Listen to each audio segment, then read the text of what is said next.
Hello students, welcome to Aliner classes. আমি অনিরুদ্ধ সাধুখা, তোমাদের ভৌতবিজ্ঞানের শিক্ষক। আজ আমরা ক্লাস 9-এ চ্যাপ্টার 4.4 অর্থাৎ অ্যাসিড, ক্ষার এবং লবণ এই চ্যাপ্টার সম্পর্কে আলোচনা করব। আজকে এই ভিডিওতে বেসিক্যালি যেটা আলোচনা হবে সেটা হচ্ছে অ্যাসিড এবং ক্ষার সম্পর্কে। অ্যাসিড এবং ক্ষার কাকে বলবো, কোনগুলো, এবং তাদের কিছু প্রপার্টিস অর্থাৎ ধর্ম সম্পর্কে আমরা আলোচনা করব। তাহলে সবথেকে প্রথমেই আমাদের জানতে হবে যে অ্যাসিড কোনগুলো এবং ক্ষার কোনগুলো।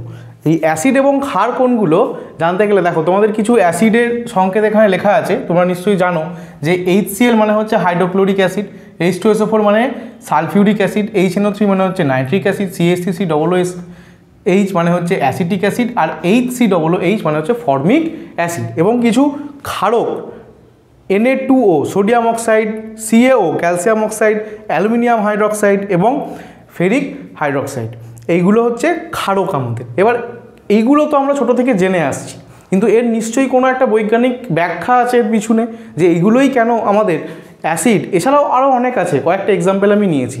এগুলোই কেন ক্ষারক সেগুলো আমাদের জানতে হবে। দেখো, সেটা জানতে গেলে আমাদের প্রথমেই আরহেনিয়াসের সম্পর্কে জানতে হবে। আরহেনিয়াসের তত্ত্ব সম্পর্কে জানতে হবে। বিজ্ঞানী আরহেনিয়াস কি বলেন? বিজ্ঞানী আরহেনিয়াস বলেন যে অ্যাসিড আমরা তাকেই বলবো যে সমস্ত যৌগগুলো জলীয় দ্রবণে ক্যাটায়ন হিসেবে H+ আয়ন বা H3O+ আয়ন দেবে। অর্থাৎ অ্যাসিড হলে সে কী করবে? অ্যাসিড জলীয় দ্রবণ, অর্থাৎ এর সঙ্গে যদি আমি জল মেশাই দিয়ে যদি তড়িৎ বিশ্লেষণ করি তাহলে সে কী দেবে? ক্যাটায়ন হিসেবে, কিন্তু অবশ্যই অ্যানায়ন হিসেবে যা খুশি দিতে পারে। ক্যাটায়ন হিসেবে H+ আয়ন দেবে অথবা H3O+ আয়ন দেবে। H3O+ আয়নকে কী বলা হয়?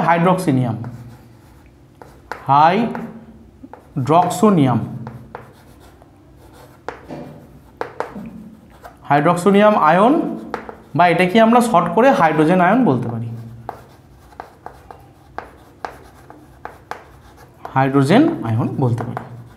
তাহলে যে সমস্ত যৌগগুলো জলীয় দ্রবণে কী করবে? আরহেনিয়াস কি বলেছেন? যে সমস্ত যৌগগুলো জলীয় দ্রবণে ক্যাটায়ন হিসেবে H+ আয়ন দেবে সেই সমস্ত যৌগগুলোকে আমরা অ্যাসিড বলবো। তাহলে এদেরকে আমি যদি ভাঙি, এদের সঙ্গে যদি আমি জল মেশাই, দেখো যদি HCl এর সঙ্গে আমি H2O এর সঙ্গে মিশিয়ে এর যদি আমি তড়িৎ বিশ্লেষণ করি তাহলে কি হবে? HCl কিসে ভাঙবে? H+ এবং Cl-, এতে কিন্তু ভেঙে যাবে, Cl- ভেঙে যাবে।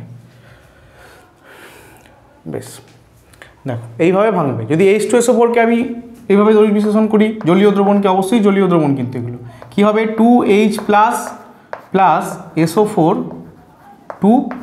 যদি HNO3 আমি জলীয় দ্রবণ নিয়ে ভাঙি তাহলে কী হবে? H+ NO3-। যদি অ্যাসিটিক অ্যাসিড এর জলীয় দ্রবণকে আমি ব্রেক করি তাহলে হবে H+ CH3COO-। দেখো এখান থেকে এই Hটা খুলে যাবে, তার মানে ফর্মিক অ্যাসিডেরও এই Hটা কী হবে? খুলে যাবে H+ হিসেবে। তাহলে H+ HCOO-। দেখো এই প্রত্যেকটা যে অ্যাসিড এর মধ্যে কি কমন আছে? এই প্রত্যেকটা অ্যাসিডের মধ্যে কমন কিন্তু H+ এই আয়নটা। অর্থাৎ এখান থেকেই বুঝতে পারা যাচ্ছে সে যে ক্যাটাগরিরই অ্যাসিড হোক না কেন, সে আমাদের জৈবিক অ্যাসিড হোক বা অজৈব অ্যাসিড হোক বা খনিজ অ্যাসিডই হোক, কি হবে? তারা ক্যাটায়ন হিসেবে কি দেবে? H+ আয়ন কিন্তু প্রত্যেক ক্ষেত্রে দিয়েছে। অ্যানায়নগুলো প্রত্যেক ক্ষেত্রে চেঞ্জ হয়ে গেছে, তাতে আমাদের অসুবিধা নেই। আমরা ক্যাটায়ন হিসেবে H+ পেয়েছি, দ্যাটস ইট কল্ড অ্যাসিড। এটাকে আমরা কি বলবো? অ্যাসিড। কার মত অনুসারে? আরহেনিয়াসের মত অনুসারে। বেশ, এই গেল আমাদের অ্যাসিড। এবার আরহেনিয়াস ক্ষারক চেনারও উপায় বলে গেছেন। ক্ষারক জেনারেলি কারা হয়? ক্ষারক হয় ধাতুর অক্সাইড বা ধাতুর হাইড্রক্সাইড।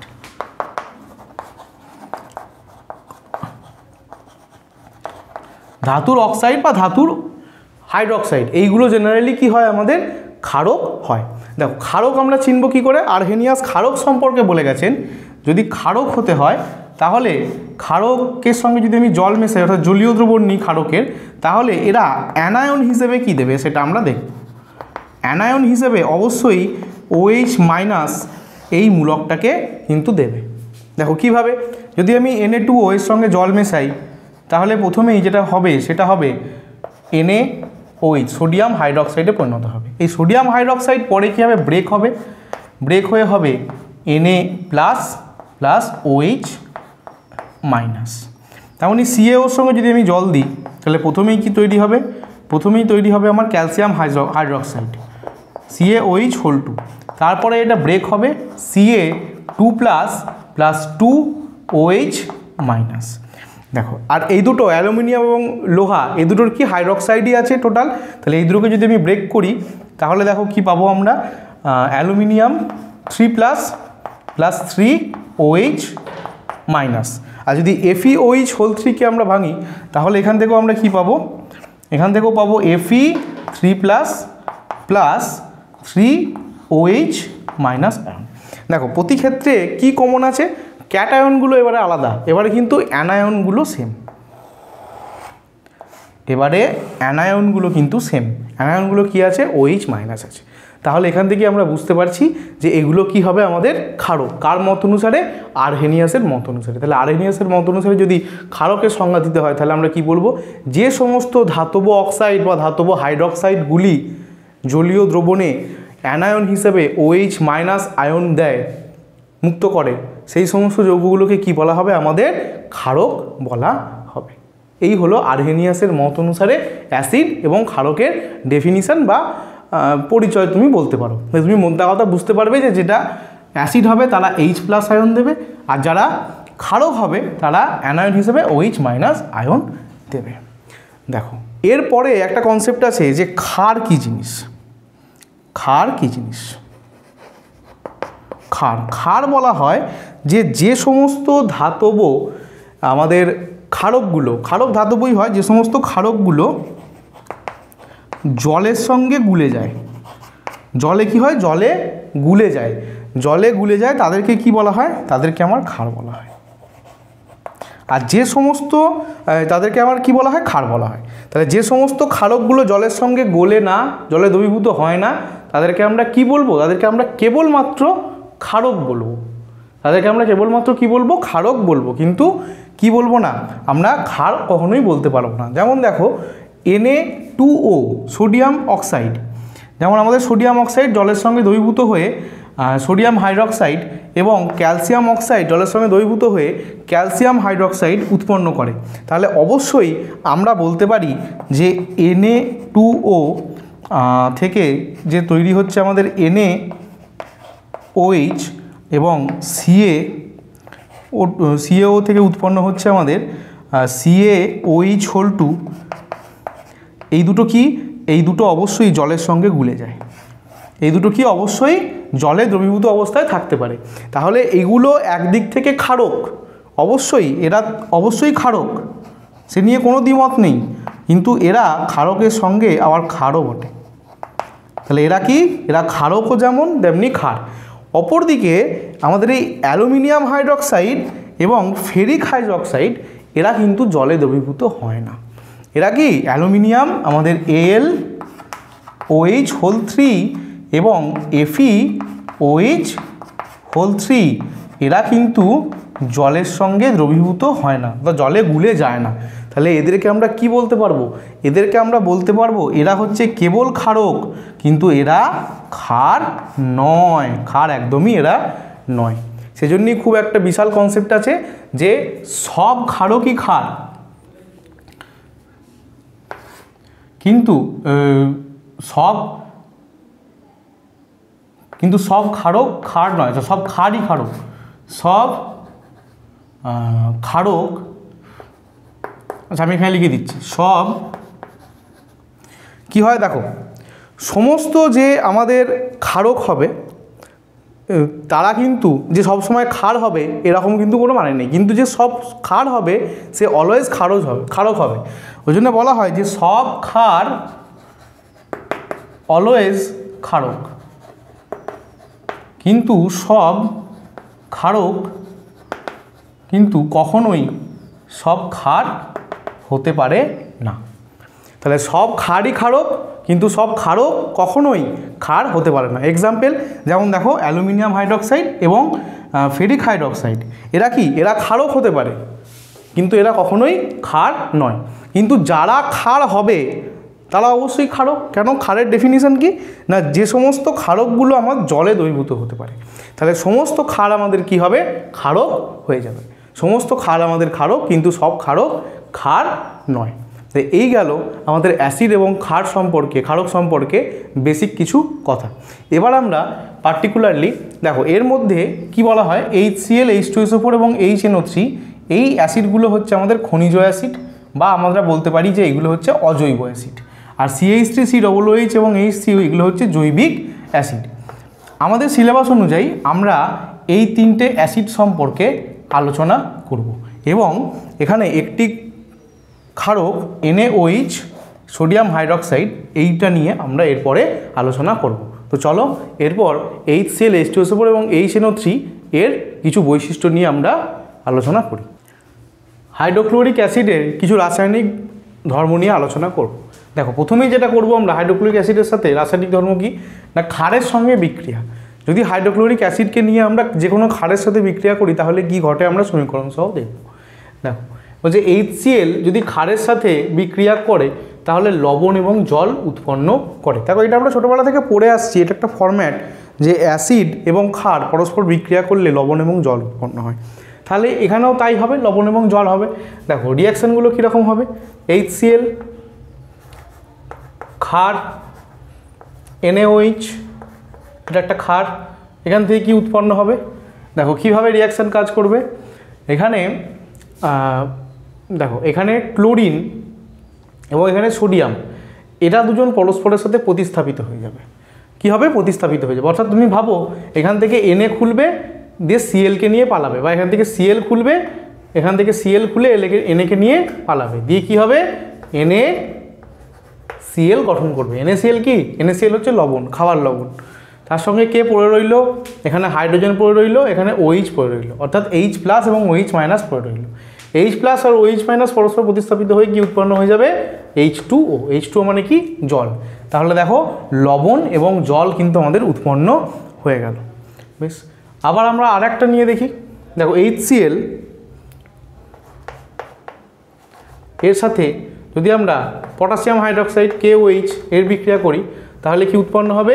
KCl, পটাশিয়াম ক্লোরাইড এবং ক্লোরাইড, এবং প্লাস এর সঙ্গে কি হবে? H2O উৎপন্ন হবে। তো এই হলো রাসায়নিক বিক্রিয়া ক্ষারের সাথে HCl এর। এবার আমরা দেখব ধাতব কার্বনেট এবং বাইকার্বনেটের সঙ্গে বিক্রিয়া। প্রথমে ধাতব কার্বনেট বলতে কি জিনিস? ধাতুর সঙ্গে মনে করো যে কোনো একটা ধাতু, তার সঙ্গে কার্বনেট মূলক থাকবে। মনে করো উদাহরণ হচ্ছে সোডিয়াম কার্বনেট NaCO3, বা ক্যালসিয়াম কার্বনেট CaCO3। আচ্ছা, NaCO3, এখানে Na2CO3 আসবে, CaCO3, ক্যালসিয়াম বাইকার্বনেট, বাইকার্বনেট মানে বাই মানে একটা H যোগ হবে, CaHCO3 টার হোল 2। দেখো এই হলো আমাদের বাইকার্বনেট এবং কার্বনেট লবণ।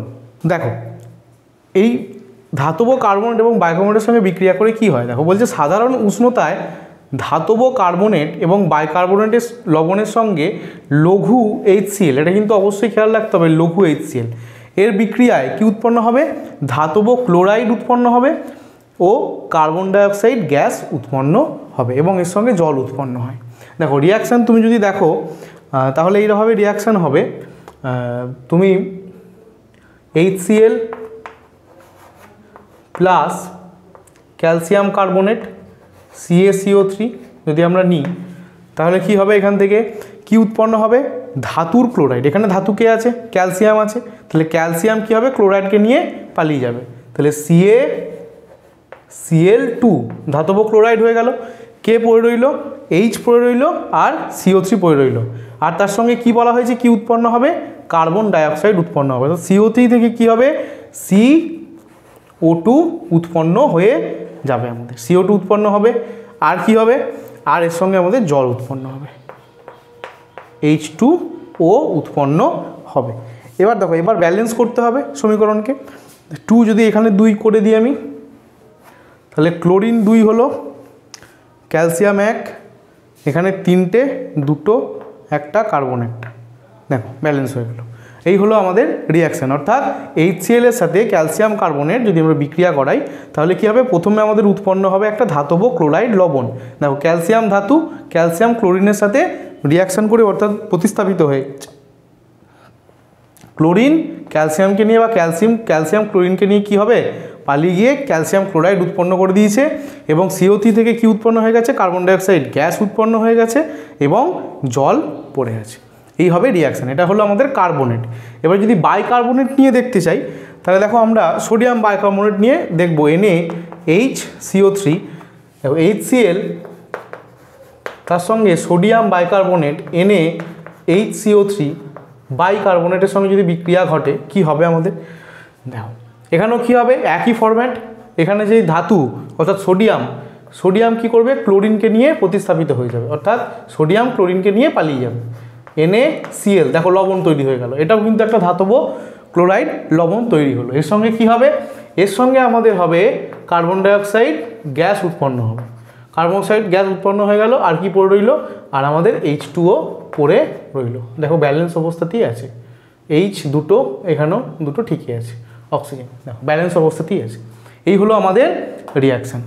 অর্থাৎ HCl সে ধাতব কার্বনেটের সাথেই বিক্রিয়া করুক অথবা ধাতব বাইকার্বনেটের সাথেই বিক্রিয়া করুক, কি উৎপন্ন করবে, একটা ক্লোরাইড লবণ উৎপন্ন করবে আর কার্বন ডাইঅক্সাইড গ্যাস উৎপন্ন করবে, আর তার সঙ্গে কি হবে, জল উৎপন্ন হবে। এই হলো রিয়াকশানের ফরম্যাট। এবার খুব ইম্পর্টেন্ট জিনিস যেটা হচ্ছে ধাতুর সাথে বিক্রিয়া। HClকে যদি ধাতুর সাথে বিক্রিয়া করানো হয় তাহলে কি ঘটবে, সমীকরণ সহ দেখতে হবে। ধাতুর সাথে বিক্রিয়া বোঝার আগে আমাদের কিন্তু ধাতুর সক্রিয়তা শ্রেণী সম্পর্কে জানতে হবে। দেখো এখানে লেখা আছে না, Ka, Ca, Na, Mg, aluminium, zinc, লোহা, Sn, Pb, H, copper, Hg, Ag, Au, এইটা হচ্ছে আমাদের ধাতু সক্রিয়তা শ্রেণী। অর্থাৎ যত আমরা ওপর থেকে নিচের দিকে নামতে থাকি তত আমাদের এই ধাতুগুলো কিন্তু কম সক্রিয় হতে হতে আসে। অর্থাৎ সব থেকে ওপরের দিকে যে ধাতুগুলো আছে তারা বেশি সক্রিয় কোন সেন্সে না, ওরা খুব তাড়াতাড়ি রিয়াকশান করতে পারে। অর্থাৎ আমাদের পটাশিয়াম, ক্যালসিয়াম, সোডিয়াম, ম্যাগনেসিয়াম এরা কিন্তু খুব তাড়াতাড়ি, খুব অধিক সক্রিয়, খুব তাড়াতাড়ি ঝট করে খুব রিয়াকশান করে নেয়। তার থেকে কম একটু সেন্সে অ্যালুমিনিয়াম, জিঙ্ক এবং Fe করে। SnPb তার থেকে একটু কম। এবার এইখানে আছে আমাদের হাইড্রোজেন। এবার এই হাইড্রোজেনের নিচে যারা আছে তারা হচ্ছে একদম সক্রিয় নয় বললেই চলে, মানে রিয়াকশান করতে চায় না বললেই চলে। অর্থাৎ আমাদের কপার আছে, আমাদের মার্কারি আছে অর্থাৎ পারদ আছে, সোনা এবং রূপো, এই যে এই চারটে মৌল রিয়াকশান করতে চায় না বললেই চলে, মানে খুব ধরে বেঁধে রিয়াকশান করানো সেই রকম ব্যাপার।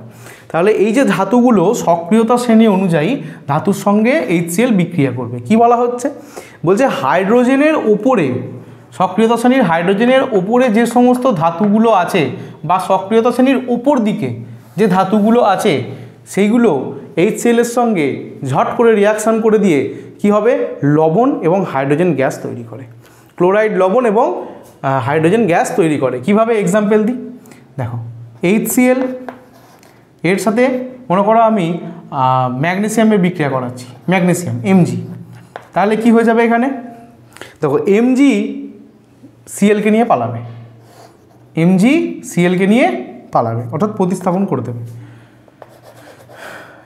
MgCl2 উৎপন্ন করে দেবে। কে পড়ে রইল বেচারা, আমাদের হাইড্রোজেন পড়ে রইল, হাইড্রোজেন গ্যাস কিন্তু শুধু পড়ে থাকে। এবার তুমি ব্যালেন্স করে দাও, দেখো শুধু এখানে 2 দিলেই হয়ে যাবে আমাদের ব্যালেন্স। অর্থাৎ দেখো কি হয়ে গেল, এটা একটা লবণ, ক্লোরাইড লবণ উৎপন্ন হলো এবং তার সঙ্গে কী হলো, হাইড্রোজেন গ্যাস উৎপন্ন হলো। একই ফরম্যাট হবে সোডিয়ামের সাথেও, দেখো HCl প্লাস Na সোডিয়াম, এখান থেকে কী হবে, NaCl উৎপন্ন হবে প্লাস কী হবে, H2 গ্যাস উৎপন্ন হবে। যদি ব্যালেন্স করতে চাই এখানে 2 করতে হবে, এখানে 2 করতে হবে, এখানে 2 করতে হবে, ব্যাস। দেখো একই জিনিস, ধাতুর একটা কি হয়ে গেল, ক্লোরাইড লবণ তৈরি হলো এবং কি হাইড্রোজেন গ্যাস উৎপন্ন হয়ে গেল। এই হচ্ছে আমাদের ফরম্যাট। যদি আমি অ্যালুমিনিয়ামের সঙ্গে বিক্রিয়া করাই, HCl প্লাস অ্যালুমিনিয়াম, তাহলে কী হবে, অ্যালুমিনিয়ামের যোজ্যতা কত, অ্যালুমিনিয়ামের যোজ্যতা 3, তাহলে যে যৌগটা উৎপন্ন হবে সেটা হবে AlCl3 প্লাস কী হবে, H2 এখানে পড়ে থাকবে, গ্যাস উৎপন্ন হবে। এবার যদি রিয়াকশান আমি ব্যালেন্স করতে চাই তাহলে এখানে আমি 3 তো করতে পারবো না, তাহলে এখানে আমাকে 6 করতে হবে। এখানে যদি 6 করি তাহলে এখানে 3 করতে হবে, তাহলে এখানটা ব্যালেন্স হলো, এখানটা 2 করে দেবো, 3 দুগুণে 6, এখানে 2 করে দেবো। এটা হচ্ছে আমাদের রিয়াকশানের ফরম্যাট। দেখো কী হচ্ছে, একটা করে ক্লোরাইড লবণ তৈরি হচ্ছে, একটা করে ক্লোরাইড লবণ তৈরি হয়ে যাচ্ছে, এবং সেম জিনিস যেটা কি হাইড্রোজেন গ্যাস উৎপন্ন হচ্ছে। এগুলো কার জন্যে? এগুলো যখন যে ধাতুগুলো সক্রিয়তা শ্রেণীতে হাইড্রোজেনের ওপরে আছে তাদের সাথে এইভাবে রিয়াকশান করবে, আর হাইড্রোজেনের নিচে যারা আছে তাদের সাথে HCl রিয়াকশান করে না, সেভাবে কিন্তু HCl রিয়াকশান করে না। তবুও কপারের ক্ষেত্রে কি হয়, আস্তে আস্তে মানে শুধু রেখে দিলে যদি অক্সিজেনের উপস্থিতি সেখানে থাকে তাহলে আস্তে আস্তে ওপর দিকে ওই ধাতুর ওপরে একটা কি বলবো, একটা প্রলেপ তৈরি হয়, একটা আচ্ছাদন তৈরি হয় ক্লোরাইড লবণের। সেটা অবশ্যই ক্লোরাইড লবণের। দেখো যেমন কপার দিয়ে যদি আমরা এক্সাম্পলটা দিই তাহলে হবে HCl প্লাস কপার। শুধু রিয়াকশান করবে না, অক্সিজেনের উপস্থিতি অবশ্যই লাগবে, অক্সিজেন থাকলে তবেই কিন্তু রিয়াকশান করবে, না হলে রিয়াকশান করবে না। কি হবে, কপার তখন আস্তে আস্তে প্রতিস্থাপিত হবে ক্লোরিন দ্বারা, CuCl2, আর তার সঙ্গে হাইড্রোজেন গ্যাস এক্ষেত্রে উৎপন্ন হবে না, এক্ষেত্রে উৎপন্ন হবে জল H2। দেখো এবার তুমি যদি ব্যালেন্স করো, এখানে 2 করে দাও, দেখো CuCl2 H2,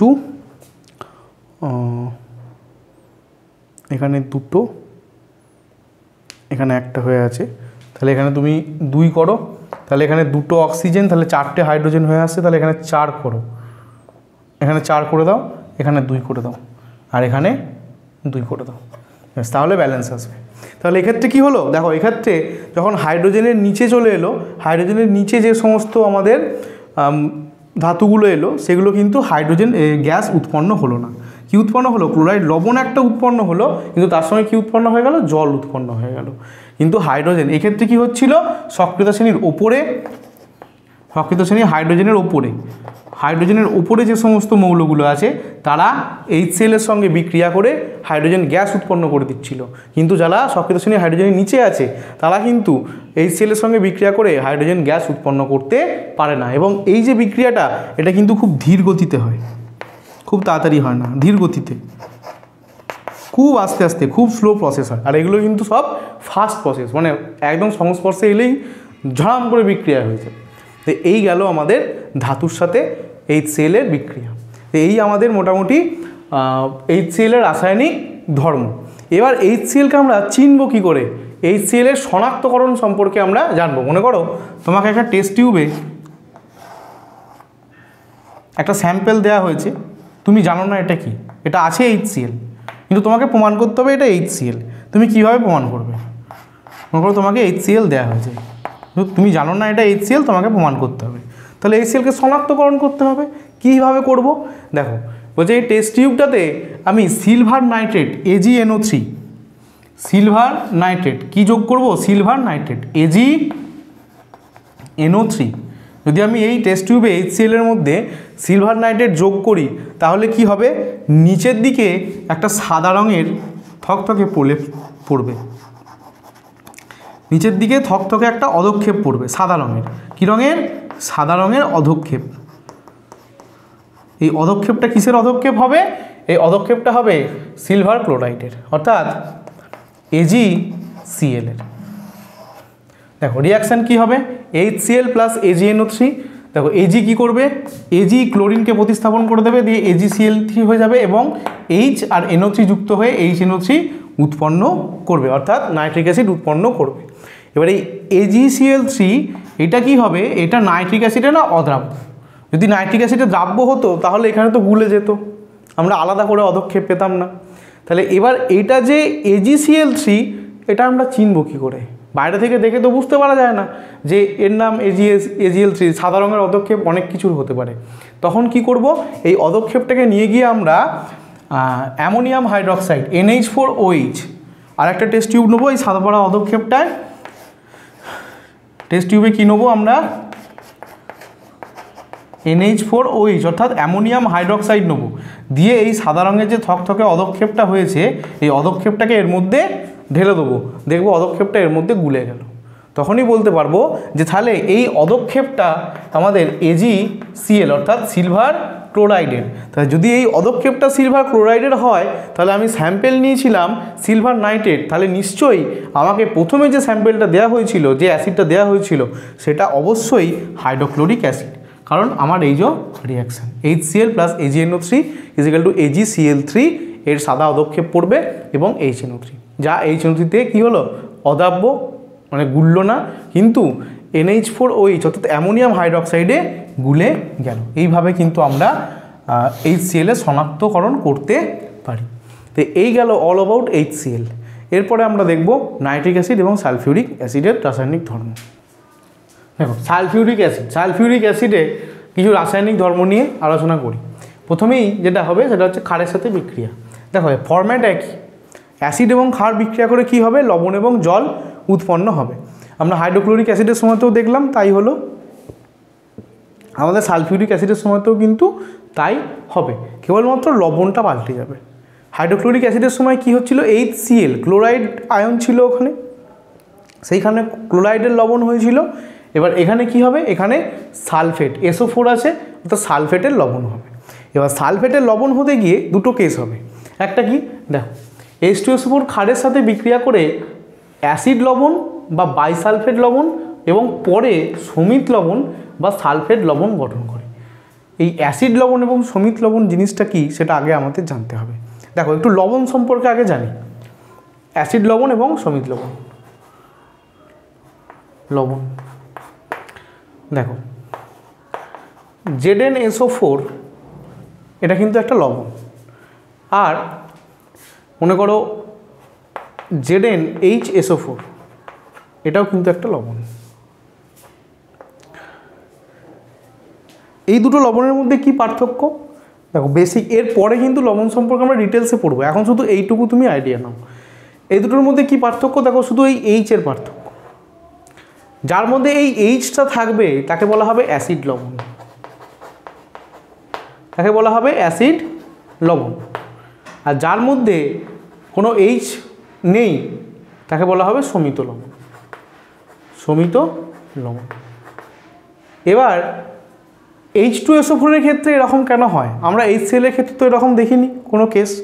দেখো H2SO4 এর ক্ষেত্রে কেন হয় এরকম, তার যদি আমরা কারণ দিতে চাই তাহলে খুব ভালো করে বুঝতে হবে যে দেখো H2SO4, আচ্ছা আমরা HCl এর এক্সাম্পলটা নিয়ে বুঝি। দেখো HCl প্লাস মনে করো আমরা একটা ক্ষার NaOH এর রিয়াকশান করাই, তাহলে আমরা এর ফরম্যাটটা কি দেখেছিলাম না, এই সোডিয়াম এই ক্লোরিনকে নিয়ে কি করছিল, পালাচ্ছিল, দিয়ে কি করছিল NaCl, অর্থাৎ এই সোডিয়াম HCl এর Hকে কি করছিল, হাঁটিয়ে দিচ্ছিল, অর্থাৎ Hকে কি করছিল, প্রতিস্থাপন করে দিচ্ছিল। এবার HCl এর ক্ষেত্রে H কটা ছিল, একটা ছিল, সেই জন্য একটা সোডিয়াম পরমাণু HCl এর মধ্যে ঢুকে, HCl এরকম বন্ড আছে, HCl সোডিয়াম পরমাণু এখান থেকে এসে একটা Hকে জোর লাদ মারলো, H ছিটকে বেরিয়ে চলে গেল এবং সোডিয়াম এখানে ঢুকে গেল, তাহলে দেখো NaCl তৈরি হয়ে গেল। ঠিক, কিন্তু এটা HCl এর ক্ষেত্রে সম্ভব। এবার H2SO4 এর স্ট্রাকচারটার দিকে একটু তাকাও, দেখো এখানে কটা হাইড্রোজেন আছে, দুটো হাইড্রোজেন আছে না, তাহলে স্টেপ বাই স্টেপ বার করতে হবে, দুটোকে একসঙ্গে কিন্তু বার করা যাবে না, একটা একটা হাইড্রোজেনকে বার করতে হবে। তাহলে প্রথম স্টেপে কি হবে, এই H2SO4 থেকে একটা H বেরোবে, একটা H থেকে যাবে, HSO4 হবে। এবার এই HSO4 মানে কি, দেখো অ্যাসিড লবণ হয়ে গেল, এর সামনে মনে করো একটা ধাতু যুক্ত হয়ে গেল NaHSO4, তাহলে মনে করো রিয়াকশানটা কীরকম হবে, রিয়াকশানটা তুমি মনে করো সোডিয়াম ক্ষার নিয়েছো, NaOH নিয়েছো, এর সাথে H2SO4 এর রিয়াকশান করছো। দেখো ফার্স্ট স্টেপে কী হবে, ফার্স্ট স্টেপে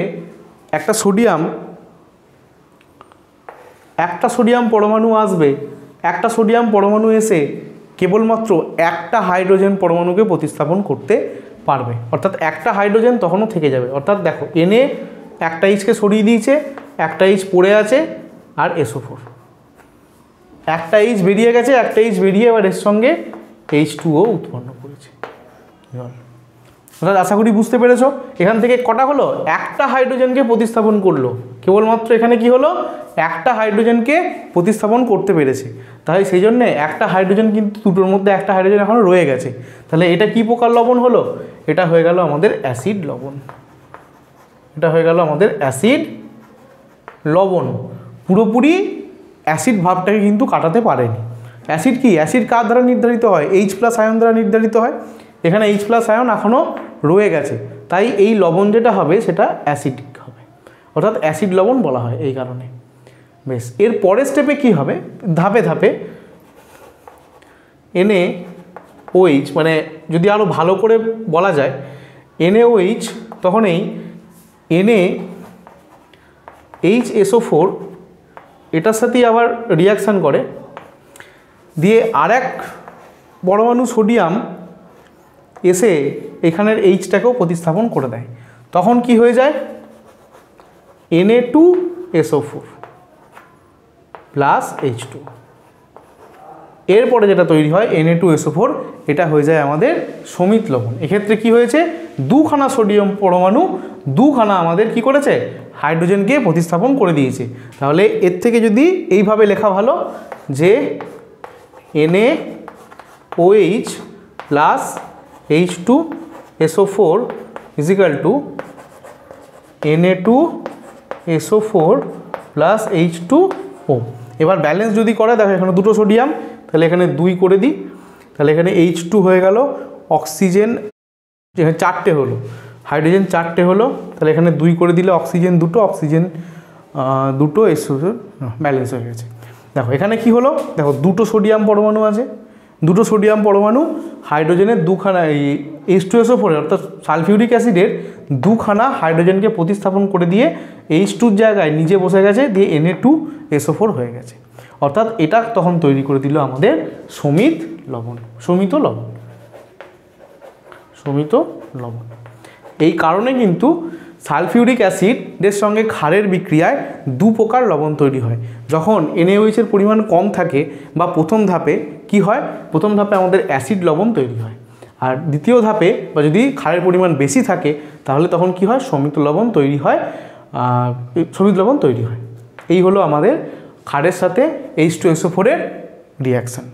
আশা করি তোমরা বুঝতে পেরেছো। চলো এবার চলে আসি আমরা কার্বনেট এবং বাইকার্বনেটের সাথে সালফিউরিক অ্যাসিডের বিক্রিয়া ঘটলে কি ঘটবে দেখো। দেখো বলছে কার্বনেটের সাথে বিক্রিয়ায় সালফেট লবণ এবং CO2 গ্যাস উৎপন্ন হয়। অর্থাৎ কার্বনেট, মনে করো আমাদের ক্যালসিয়াম কার্বনেটের কথাই ভাবো, CaCO3 প্লাস H2SO4, এর সঙ্গে বিক্রিয়া ঘটলে কি হবে, দেখো সালফেট লবণ তৈরি হবে। কার লবণ তৈরি হবে, একটা ধাতু, ক্যালসিয়াম ধাতু। এই ক্যালসিয়াম কি হবে, এই সালফেটকে নেবে, নিয়ে পালাবে, অর্থাৎ এই ক্যালসিয়াম এই H2SO4-এর H2-কে প্রতিস্থাপিত করে দেবে। এখানে একটা ক্যালসিয়াম, যেহেতু ক্যালসিয়ামের যোজ্যতা 2, সেহেতু দুখানা হাইড্রোজেনকে প্রতিস্থাপিত করে দেবে, দিয়ে তৈরি হয়ে যাবে CaSO4।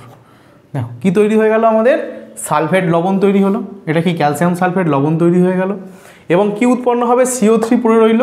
CO3 থেকে আমার উৎপন্ন হলো CO2 গ্যাস আর জল, H2O, এখানে H2 পড়ে রইল ও একটা, ব্যাস এই হলো আমাদের বিক্রিয়ার ফরম্যাট। তুমি যদি আরও একটা রিয়াকশান দিয়ে দেখতে চাও, সোডিয়াম কার্বনেট Na2CO3, তাহলে কী হবে, H2SO4, তখন হয়ে যাবে, দেখো এখানে দুটো সোডিয়াম পরমাণু আর দুটো হাইড্রোজেনকে প্রতিস্থাপিত করবে, Na2SO4 plus CO2 plus H2, একই ফরম্যাট হবে, শুধু ব্যালেন্স করতে হবে আমাদের। ব্যালেন্স অবস্থাতেই আছে, ব্যালেন্স করার দরকার নেই আমাদের, ব্যাস। তাহলে এই হচ্ছে আমাদের, দেখো কী হবে, এখানেও দেখো সালফেট লবণ তৈরি হয়েছে, Na2SO4, অর্থাৎ সোডিয়াম সালফেট তৈরি হয়েছে আমাদের, এখানেও কার্বন ডাইঅক্সাইড গ্যাস তৈরি হয়েছে, এবং এখানেও জল তৈরি হয়েছে। তাহলে এই হচ্ছে ফরম্যাট, পুরোটা কিন্তু একটা ছকের মধ্যেই হচ্ছে, ছকের মাধ্যমে হচ্ছে।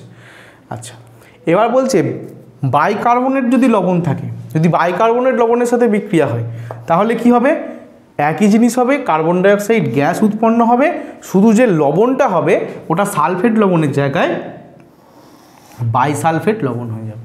আগেরটা কি হয়েছিল সালফেট লবণ, এখানে বাইসালফেট লবণ হয়ে যাবে। দেখো মনে করো তুমি সোডিয়াম বাইকার্বনেট NaHCO3 এর সাথে H2SO4 এর রিয়াকশান হবে, কী হবে এখান থেকে?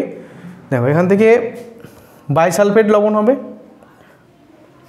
অর্থাৎ NaHSO4, অর্থাৎ এই দুটো H2কে কে প্রতিস্থাপিত করে দেবে?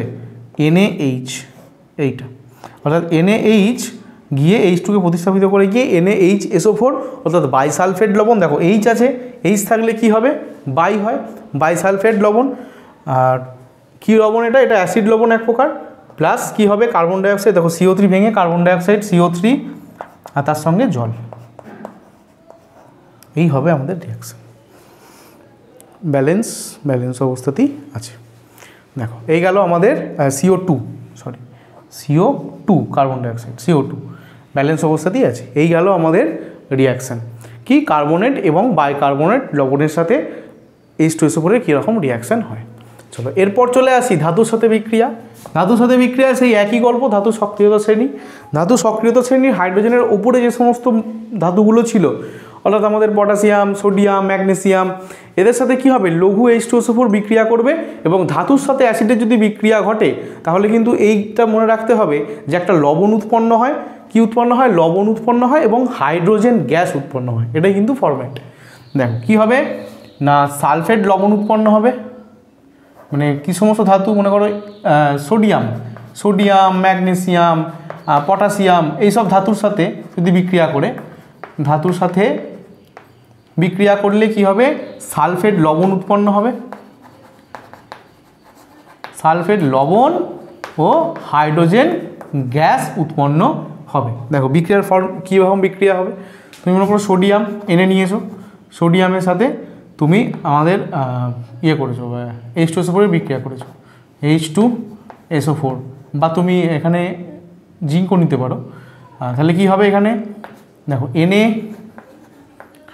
Na2SO4 প্লাস H2, এখানে তুমি 2 দিয়ে দাও। তারপরে দেখো ম্যাগনেসিয়াম Mg প্লাস H2SO4 কি হবে? দেখো Mg যেহেতু যোজ্যতা 2, তাই H2কে পুরোপুরি প্রতিস্থাপিত করে দেবে। তাহলে কি হবে? MgSO4 প্লাস কি হবে? প্লাস হবে H2 গ্যাস। এইভাবে কিন্তু রিয়াকশানগুলো চলবে, H2 গ্যাস উৎপন্ন হবে এবং সালফেট লবণ উৎপন্ন হবে। এবার বলছে যেগুলো কম সক্রিয়, যেগুলো একটু কম সক্রিয়, হাইড্রোজেনের ওপরেই কিন্তু কম সক্রিয়, যেমন দেখো এরপর গাঢ় এবং উত্তপ্ত H2SO4 এর সঙ্গে বিক্রিয়া কি হবে? এটা হাইড্রোজেনের যে সক্রিয়তা শ্রেণীতে যে কম সক্রিয় ধাতুগুলো আছে, অর্থাৎ মনে করো আমাদের Fe, Zn, Cu, এদের সাথে যখন H2SO4 বিক্রিয়া করবে গাঢ় এবং উত্তপ্ত অবস্থায়, তখন কি উৎপন্ন হবে? তখন সালফেট লবণ তো উৎপন্ন হবেই, তার সঙ্গে কি উৎপন্ন হবে? তার সঙ্গে আমাদের পোড়া বারুদের গন্ধযুক্ত SO2 গ্যাস উৎপন্ন হবে। কি? পোড়া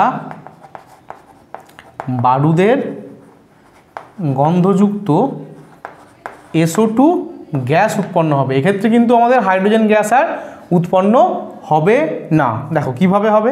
রিয়াকশান Zn দিয়ে করি, Zn প্লাস H2SO4, এটা কিন্তু গাঢ় এবং উত্তপ্ত। কীরকম? গাঢ় ও উত্তপ্ত। এখান থেকে কি হবে? ZnSO4 plus SO2 plus H2। দেখো এবার যদি ব্যালেন্স না থাকে ব্যালেন্স করতে হবে। S কটা আছে এখানে? S এখানে 2টো আছে, তাই যদি আমি এখানে 2 করি তাহলে হাইড্রোজেন 4টে, তাহলে এখানে 2, অক্সিজেন 2টো হলো, এখানে 2 আর 2 4 আর 4 8, 4 2 8, Zn একটা আছে, ব্যাস এটাই ব্যালেন্স হয়ে গেল। এই হলো আমাদের ফরম্যাট। এটা কি হবে? পোড়া বারুদের গন্ধযুক্ত সালফার ডাইঅক্সাইড গ্যাস, পোড়া বারুদের মতো গন্ধ, বারুদের গন্ধযুক্ত গন্ধযুক্ত। একইভাবে যদি আমি Cu নিয়ে করি, Cu প্লাস H2SO4, এখান থেকে হয়ে যাবে CuSO4 plus SO2 plus H2O। দেখো SO2 ব্যালেন্স, এখানেও 2 করতে হবে, এখানেও 2। বেশ, এই হলো আমাদের রিয়াকশান। তাহলে কি হলো, যে গাঢ় উত্তপ্ত যদি H2SO4 নেওয়া হয় তাহলে আমাদের এক্ষেত্রে কি হবে, হাইড্রোজেন গ্যাস আমাদের এক্ষেত্রে উৎপন্ন হবে না। এক্ষেত্রে কি উৎপন্ন হবে, এখানে আমাদের SO2 উৎপন্ন হবে, অর্থাৎ সালফার ডাইঅক্সাইড গ্যাস উৎপন্ন হবে। তো এই গেল আমাদের সালফিউরিক অ্যাসিডের রাসায়নিক ধর্ম।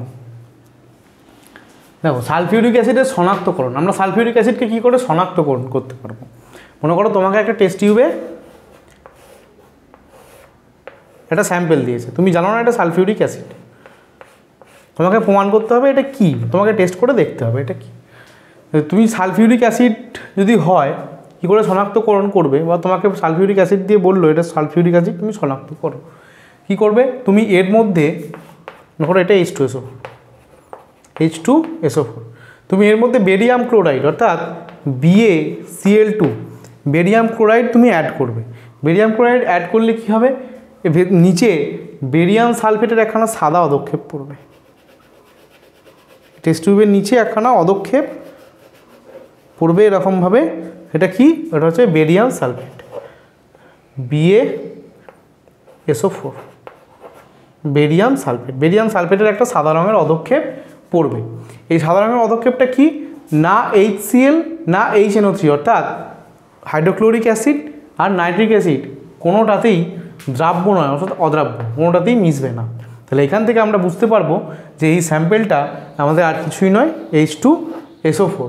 দেখো রিয়াকশান হচ্ছে এটা, barium chloride BaCl2 H2SO4, BaCl2 এর বেরিয়াম কি করেছে, বেরিয়াম একটা ধাতু, H2SO4 H2কে প্রতিস্থাপন করে দিয়েছে, দিয়ে SO4কে নিয়ে পালিয়েছে, দিয়ে BaSO4 উৎপন্ন করে দিয়েছে বেরিয়াম সালফেট, যে একটা অধক্ষেপ তৈরি করেছে যার রং কি, যার রং সাদা, এবং এর সঙ্গে HCl অ্যাসিড উৎপন্ন হয়েছে। এই গেল আমাদের H2SO4 এর শনাক্তকরণ।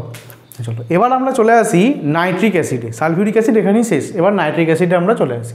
দেখো নাইট্রিক অ্যাসিড অর্থাৎ HNO3 এর রাসায়নিক বিক্রিয়া আমরা দেখব। দেখো ক্ষারের সাথে বিক্রিয়া, দেখো নাইট্রিক অ্যাসিড কী করে, ক্ষারের সাথে বিক্রিয়া করলে লবণ এবং জল উৎপন্ন করে। একই ফরম্যাট, অ্যাসিড যদি ক্ষারের সাথে বিক্রিয়া করে তাহলে লবণ এবং জলই উৎপন্ন হবে, আর কিছু উৎপন্ন হবে না। দেখো HNO3 প্লাস NaOH, NaOH একটা ক্ষার, সমান কী হবে, এই Na কী হবে, এই NaHNO3 Hকে প্রতিস্থাপিত করে দেবে, দিয়ে হয়ে যাবে আমাদের NaNO3 অর্থাৎ সোডিয়াম নাইট্রেট। সোডিয়াম নাইট্রেট লবণ উৎপন্ন হয়ে গেল এবং আমাদের জল উৎপন্ন হয়ে যাবে H2O। ব্যাস, এরপরে তুমি যদি আরও দেখতে চাও, দেখো HNO3 plus calcium hydroxide CaOH2 সমান হয়ে যাবে NaOH, Na কেন হবে, ক্যালসিয়াম সরি CaOH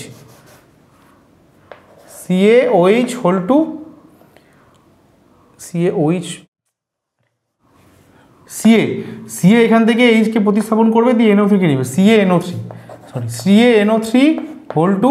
প্লাস কী হবে, প্লাস আমার H2O উৎপন্ন হয়ে যাবে। ব্যাস, এইভাবে এর যদি আমি করতে চাই তাহলে এখানে আমি 2 দিয়ে দেবো, এই সামনে 2 দিলে এখানে H দুটো 4টে, তাহলে এখানে 2, 3 দুগুণে 6, 3 দুগুণে 6, 7, 8 ব্যালেন্স হয়ে গেছে। তো এই হলো বিক্রিয়া। তাহলে কী হবে, নাইট্রেট লবণ উৎপন্ন হবে এবং আমাদের জল উৎপন্ন হবে। দেখো এইটা এবং এটা, এগুলো কি, এগুলো সব হচ্ছে নাইট্রেট লবণ। কেন, NO3 মূলক আছে, নাইট্রেট মূলক আছে, আর সামনে একটা করে ধাতু আছে, সেই কারণে এগুলো হচ্ছে নাইট্রেট লবণ এবং জল উৎপন্ন হবে। এরপর চলে যাই আমরা ধাতব কার্বনেট এবং বাইকার্বনেট লবণের সাথে যদি আমাদের HNO3 বিক্রিয়া ঘটে তবে কি ঘটবে। দেখো ধাতব কার্বনেট বা বাইকার্বনেট লবণের সঙ্গে যদি আমরা HNO3 বিক্রিয়া করাই, প্রতি ক্ষেত্রে কি উৎপন্ন হবে, আমাদের নাইট্রেট লবণ উৎপন্ন হবে আর কার্বন ডাইঅক্সাইড গ্যাস উৎপন্ন হয়ে যাবে। দেখো ধাতব কার্বনেট CaCO3 প্লাস HNO3 এখান থেকে কী হবে দেখো, আমাদের কি উৎপন্ন হবে, নাইট্রেট লবণ। তাহলে CaNO3 plus CO2 plus H2, এই তো ফরম্যাট, কিছুই নাই। দেখো এবার ব্যালেন্স NO3, তাহলে এখানে 2 করে দাও তুমি, এখানে 2 করলে হাইড্রোজেন 2 হয়ে যাচ্ছে, হাইড্রোজেন 2 হয়ে গেছে। H2O, অক্সিজেন 1, অক্সিজেন 3 দুগুণে, আচ্ছা অক্সিজেন 3 দুগুণে 6, 3 দুগুণে 6, 6 আর 3 9, 3 দুগুণে 6 আর 9, ঠিক আছে, ব্যালেন্স আছে। দেখো এই হচ্ছে আমাদের বিক্রিয়া। এবার যদি ধাতব বাইকার্বনেটের সাথে বিক্রিয়া হয়, তুমি সোডিয়াম নাও, sodium HCO3, sodium bicarbonate, sodium বাইকার্বনেটের সঙ্গে যদি আমি HNO3 বিক্রিয়া করাই, HNO3, তাহলে কি হবে, আমাদের সোডিয়াম নাইট্রেট উৎপন্ন হবে। যাই করি আমি ধাতব কার্বনেট নিই বা ধাতব বাইকার্বনেটই নিই, আমার কি উৎপন্ন হবে, আমার নাইট্রেট লবণই উৎপন্ন হবে, অর্থাৎ NaNO3 উৎপন্ন হবে, তার সঙ্গে কি কার্বন ডাইঅক্সাইড গ্যাস উৎপন্ন হবে, আর তার সঙ্গে জল উৎপন্ন হবে, H2O উৎপন্ন হবে। দেখো ব্যালেন্স, দেখো ব্যালেন্স আছে কি না, ব্যালেন্স আছে, ঠিক আছে।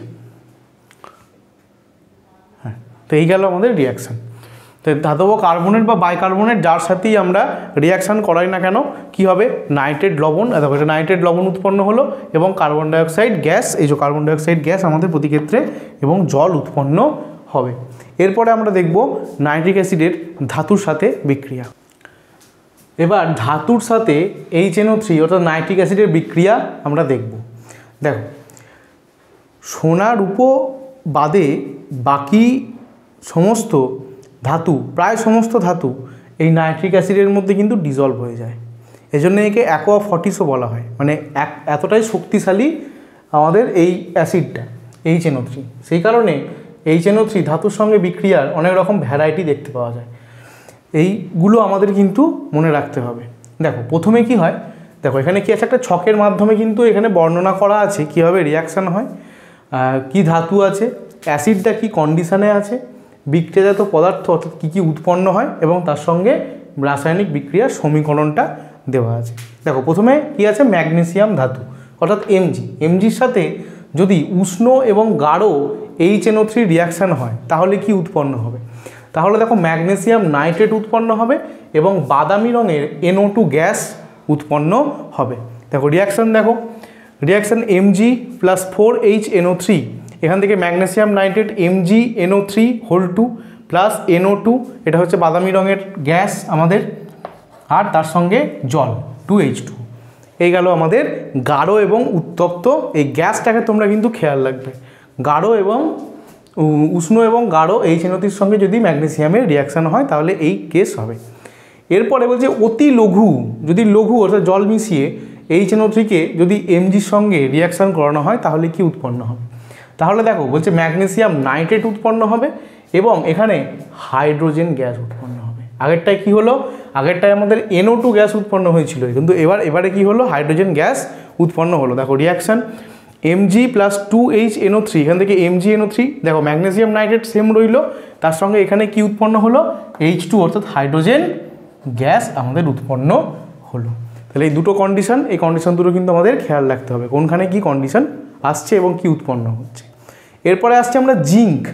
দেখো জিঙ্কের সাথে উত্তপ্ত এবং গাঢ় HNO3 যদি রিয়াকশান করে তাহলে কি উৎপন্ন হবে, জিঙ্ক নাইট্রেট উৎপন্ন হবে। জেনারেলি যেহেতু আমাদের নাইট্রিক অ্যাসিড সেহেতু লবণগুলো সব নাইট্রেটই উৎপন্ন হবে, জিঙ্ক নাইট্রেট উৎপন্ন হবে এবং বাদামি রঙের গ্যাস NO2 উৎপন্ন হবে, একদম Mgর মতো, সেম Mgর মতো, শুধু এখানে জিঙ্ক থাকবে, এখানে ম্যাগনেসিয়ামের জায়গায় কী থাকবে, জিঙ্ক। দেখো Zn+4HNO3, ZnNO3(2) অর্থাৎ জিঙ্ক নাইট্রেট এবং NO2 গ্যাস বাদামি রঙের হয় এবং জল উৎপন্ন হবে। এই হলো আমাদের রিয়াকশান। এরপরে আমরা চলে আসব যে শীতল ও মধ্যম গাঢ় 1:1 HNO3, 1:1 HNO3 অর্থাৎ যতটা পরিমাণ জল আছে ঠিক ততটা পরিমাণই আমাদের অ্যাসিড আছে, অর্থাৎ হাফ জল হাফ অ্যাসিড, এবং শীতল এবং মধ্যম গাঢ় HNO3 এর সঙ্গে যদি জিঙ্কের বিক্রিয়া হয় তাহলে কি হয়, জিঙ্ক নাইট্রেট উৎপন্ন হবে। এবার কি হবে, বর্ণহীন NO নাইট্রিক অক্সাইড গ্যাস উৎপন্ন হবে, আগেরটাই NO2 হয়েছিল, এবার কিন্তু NO গ্যাস উৎপন্ন হবে। দেখো রিয়াকশান, দেখো 3Zn plus 8HNO3 equal to 3ZnNO3 whole 2 plus 2NO। এটা কিন্তু কোনো কালার হয় না, এটা কিন্তু বর্ণহীন, এটাও কিন্তু গ্যাস, এটা হচ্ছে আমাদের নাইট্রিক অক্সাইড, তার সঙ্গে জল উৎপন্ন হয়। আচ্ছা, এরপরে কি, এরপরে যদি এই জিঙ্কের সাথে শীতল এবং লঘু, মানে জলের পরিমাণ একবার বেশি, শীতল এবং লঘু HNO3 সঙ্গে যদি জিঙ্কের রিয়াকশান হয় তাহলে কি উৎপন্ন হবে? জিঙ্ক নাইট্রেট উৎপন্ন হবে এবং অ্যামোনিয়াম নাইট্রেট উৎপন্ন হবে। দেখো রিয়াকশান দেখো এখানে 4Zn plus 10HNO3 is equal two, এখান থেকে কি উৎপন্ন হচ্ছে 4ZnNO3 whole 2 plus NH4NO3 plus CO2। এখানে কিন্তু কোনো গ্যাস উৎপন্ন হলো না, জিঙ্ক নাইট্রেট এবং অ্যামোনিয়াম নাইট্রেট কিন্তু এখান থেকে উৎপন্ন হয়ে গেল। বেশ, তাহলে জিঙ্কের সাথে বিক্রিয়াটা বুঝতে পারা গেল আশা করি। আচ্ছা, এরপরে দেখো কপারের সঙ্গে বিক্রিয়া। কপারের সঙ্গে বিক্রিয়া কি? উষ্ণ এবং গাঢ় HNO3। যদি উষ্ণ এবং গাঢ় HNO3 সঙ্গে কপারের বিক্রিয়া হয় তাহলে কি ঘটবে? নীল রঙের কিউপ্রিক নাইট্রেট, এই কিউপ্রিক নাইট্রেটের কালারটা কি? নীল বর্ণের হয়। আর কি? বাদামি বর্ণের গ্যাস NO2 উৎপন্ন হবে। নিচে নীল বর্ণের দ্রবণ পড়ে থাকবে, ওপর দিয়ে বাদামি বর্ণের গ্যাস বেরোবে, খুব সুন্দর দেখতে লাগে। বাদামি বর্ণের গ্যাস NO2 উৎপন্ন হবে। দেখো এর রিয়াকশান কি হবে? এর রিয়াকশান Cu প্লাস 4HNO3, এখান থেকে CuNO3 হোল 2, এটা নীল বর্ণের কিউপ্রিক নাইট্রেট, এবং NO2 বাদামি বর্ণের NO2 gas, nitrogen dioxide gas আমাদের উৎপন্ন হবে, তার সঙ্গে জল উৎপন্ন হবে। এরপরে দেখো, এরপরে কন্ডিশন কি? শীতল এবং মধ্যম গাঢ়। শীতল এবং মধ্যম গাঢ় বলতে 1:1 অনুপাতে, মানে জল যতটা আছে ততটাই আমাদের নাইট্রিক অ্যাসিড আছে। তাই শীতল এবং মধ্যম গাঢ় HNO3 সঙ্গে যদি কপারের বিক্রিয়া হয় কি হবে? নীল রঙের কিউপ্রিক নাইট্রেট যাই হবে তাই নীল রঙের হবে, আর বর্ণহীন NO গ্যাস, ঠিক এর মতো NO গ্যাস উৎপন্ন হবে। দেখো রিয়াকশন দেখো, 3Cu plus 8HNO3 equal to 3CuNO3 whole 2 plus 2NO, এটা বর্ণহীন গ্যাস নাইট্রিক অক্সাইড, এবং জল উৎপন্ন হবে। আচ্ছা, এরপরে কি? এরপরে বলছে শীতল এবং লঘু HNO3 সাথে, শীতল এবং লঘু মানে খুবই পাতলা, খুব জল মেশানো আছে, শীতল এবং লঘু HNO3 সঙ্গে কপারের যদি রিয়াকশান ঘটে তাহলে কি হবে? কিউপ্রিক নাইট্রেট উৎপন্ন হবে। কিউপ্রিক নাইট্রেটের কালার কি? নীল রঙের কিউপ্রিক নাইট্রেট উৎপন্ন হবে, এবং বর্ণহীন নাইট্রাস অক্সাইড বা লাফিং গ্যাস, যেটাকে আমরা লাফিং গ্যাস বলে থাকি, N2O, নাইট্রাস অক্সাইড বা লাফিং গ্যাস উৎপন্ন হবে। দেখো কি হবে? 4Cu প্লাস 10HNO3, এখান থেকে 4CuNO3 হোল 2 প্লাস N2O, এটা হচ্ছে আমাদের লাফিং গ্যাস, এটা কিন্তু বর্ণহীন, কোনো কালার হয় না, তার সঙ্গে জল উৎপন্ন হচ্ছে। এবার এইখানে কপারের আরেকটা স্পেশাল কেস আছে, যেটা হচ্ছে উত্তপ্ত কপার, মানে কপারকে আমি কি করেছি? খুব গরম করেছি, তার সঙ্গে HNO3কেও গরম করে বাষ্প করে ফেলেছি। তাহলে HNO3 বাষ্প মানে দুটোই একদম গরমে বিক্রিয়া হবে। উত্তপ্ত কপার এবং উত্তপ্ত বাষ্প HNO3 এর বিক্রিয়া হলে কি হবে? কালো রঙের কিউপ্রিক অক্সাইড এবং নাইট্রোজেন গ্যাস উৎপন্ন হয়। কালো রঙের কিউপ্রিক অক্সাইড এবং নাইট্রোজেন গ্যাস উৎপন্ন হয়। দেখো reaction 5Cu plus 2HNO3 equal to CuO plus N2 plus H2। এই গেল আমাদের কিউপ্রিক অক্সাইড, এটা হচ্ছে কালো রঙের, আর এটা হচ্ছে আমাদের নাইট্রোজেন গ্যাস, যেটা কালারলেস। তাহলে এই গেল আমাদের পুরো ছক। ধাতুর সাথে বিভিন্ন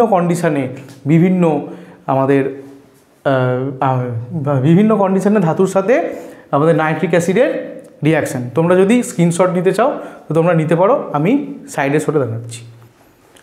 দেখো এবার HNO3 শনাক্তকরণ পরীক্ষা আমরা দেখব। এটা কিন্তু খুব ইম্পর্টেন্ট পরীক্ষা, এবং এই পরীক্ষাটাকে বলা হয় বলয় পরীক্ষা। কি মনে করো, তোমাকে একটা টেস্ট টিউবে একই রকমভাবে যেরকমভাবে আমরা HCl এবং H2SO করে শনাক্তকরণ করেছি, তোমাকে টেস্ট টিউবে একটা পরীক্ষাধীন তরল দিয়েছে, এবার বলেছে এটা HNO3 কি না তুমি চেক করে দেখো। তুমি কি করে দেখবে? দেখো বলতে একটা টেস্ট টিউবে পরীক্ষা নিয়েও তরলের জলীয় দ্রবণ নিয়ে ওর মধ্যে সদ্য প্রস্তুত FeSO4 দ্রবণ যোগ করা হলো। এর মধ্যে কি করা হলো? এটা আমাদের HNO3 আমাকে প্রমাণ করতে হবে। আমি এখানে FeSO4 যোগ করলাম, সদ্য প্রস্তুত। এরপর টেস্ট টিউবটিকে ঠান্ডা করে ওর গা বেয়ে ধীরে ধীরে গাঢ় H2SO4 ঢালা হলো। এবার FeSO4 ঢালার পর টেস্ট টিউবটিকে কী করা হলো? ঠান্ডা করা হলো। এবার ঠান্ডা করে এখান দিয়ে এর গা বেয়ে খুব ধীরে ধীরে H2SO4 ঢালা হলো। এবার H2SO4 কী হবে? H2SO4 এখান দিয়ে আসবে, এবং H2SO4 ভারী বলে H2SO4 গা বেয়ে নিচের দিকে চলে যাবে, এবং নিচের দিকে H2SO4 জমতে থাকবে। সাপোজ এরকম হলো এবং এটার লেভেলটা উঠে আর একটু উঠলো আর কি। তো কী হবে দেখা যাবে এই যে দুটো তরল নিচে H2SO4 এবং ওপরে HNO3 এবং FeSO4 এদের যে মিশ্রণ স্থলটা যেখানটায় দুটো মিশবে না কিন্তু এরা এইরকম একটা রিংয়ের মতো বাদামি রঙের একটা কালার দেখতে পাওয়া যাবে। এটা কি বলা হয় বলয় পরীক্ষা। এইভাবেই বুঝতে পারা যায় যে বাদামি রঙের রিং যদি আসে দুটো তরলের মধ্যিখানে তাহলে বলা হয় যে এই যে আমার পরীক্ষণীয় তরলটা ছিল সেটা আর কিছুই নয়, এটা আমাদের HNO3 বা আমাদের নাইট্রিক অ্যাসিড। দেখো বাদামি বলয় তৈরি হবে। রিয়াকশান দেখো, রিয়াকশানটা একটু বড়। 6FeSO4 এর সাথে কি করা হয়েছে, HNO3 নেওয়া হয়েছে আর তার সঙ্গে কি H2SO4 ঢালা হয়েছে। এর ফলে কি হয়েছে 3FeSO4 এবং NO তৈরি হয়েছে এবং জল তৈরি হয়েছে। এবার এই NOর সাথে আবার কি FeSO4 এর রিয়াকশান হয়েছে। NO এবং FeSO4 এরা পরস্পরের সঙ্গে যুক্ত হয়ে একটা যুত যৌগ তৈরি করেছে, সেটা কি FeNO এটাই বাদামি রঙের বলয় রূপে অবস্থান করেছে, এটা বাদামি বলয়। এটাকে বলা হয় আমাদের বলয় পরীক্ষা এবং বলয় পরীক্ষার মাধ্যমেই কিন্তু আমাদের HNO3 শনাক্তকরণ করা হয়। বলয় পরীক্ষা।